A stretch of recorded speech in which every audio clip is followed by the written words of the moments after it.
మంతని మండలం అడవి సోమాన్పల్లి గ్రామ శివార్లో ఉన్న మానేరు వాగుపై నిర్మించిన చెక్ డ్యాంను బీఆర్ఎస్ నేతలతో కలిసి బీఆర్ఎస్ మాజీ ఎమ్మెల్యే పుట్ట మధుకర్ సందర్శించారు. ఈ చెక్ డ్యాం ద్వారా జరుగుతున్న ప్రయోజనాలను చూసైన మంతని ఎమ్మెల్యేకు జ్ఞానోదయం కావాలని, ఆగిపోయిన అభివృద్ధి పనులను పూర్తి చేయించాలని ఆయన డిమాండ్ చేశారు.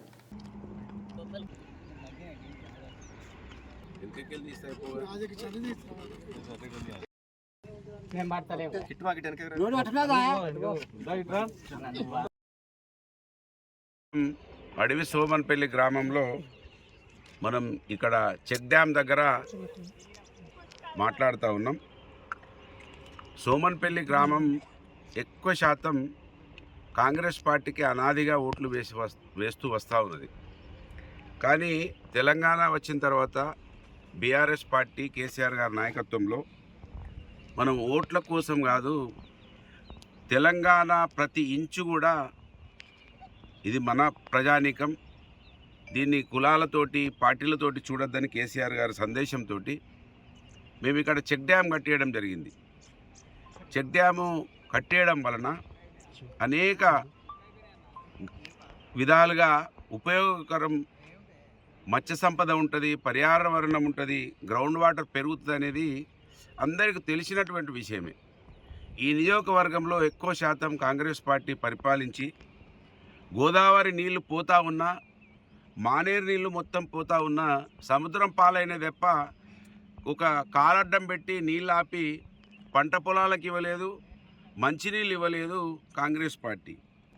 ఇవ్వకపోతే కానీ మేము కట్టిస్తే దీన్ని ఈ చెక్ డ్యామ్ వేస్టు, ఇది సైంటిఫిక్గా లేదు, రకరకాల మాటలు అన్నటువంటి మంత్రి ఎమ్మెల్యే గారు మూడోసారి మంత్రిగా పనిచేస్తున్నాడు.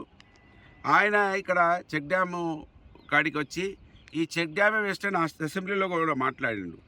అంటే అవ్వ పెట్టది అడక్క తినని అనే చందంగా కాంగ్రెస్ పార్టీ వ్యవహారం ఉంది కనుక ఇవాళ ఇక్కడ నీళ్ళు ఉండడం వలన చాలా మంచి జరిగింది, చేపలు పట్టుకుంటా ఉన్నారు. ఆయనే ఆ రోజు ఏమన్నాడో ఆయన మాటలనే విందాం ఒకసారి.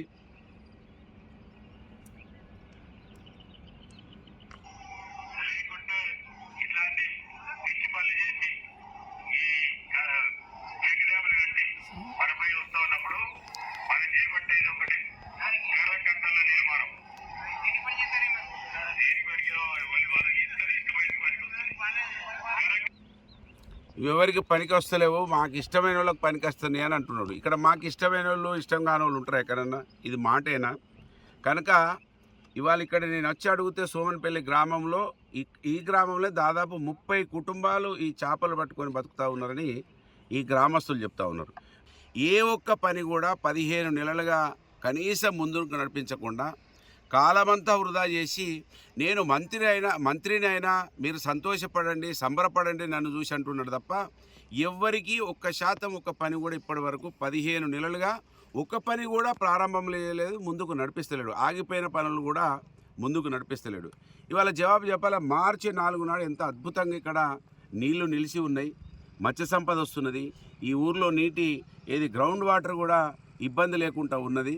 కనుక కాంగ్రెస్ పార్టీ ఎప్పుడైనా ఈ దేశాన్ని, ఈ రాష్ట్రాన్ని, గ్రామాలను చీకట్లో ఉంచాలని చూసిందనటానికి మంత్రి ఎమ్మెల్యే కుటుంబం మరీ ముఖ్యంగా 80% పైబడి ఉన్నటువంటి మా బీసీల కోసం, ఎస్సీల కోసం, ఎస్టీల కోసం, మైనార్టీల కోసం ఆలోచించలేదనటానికి ఇంతకన్నా ఎక్కువ సాక్ష్యం నేను చెప్పనవసరం లేదు.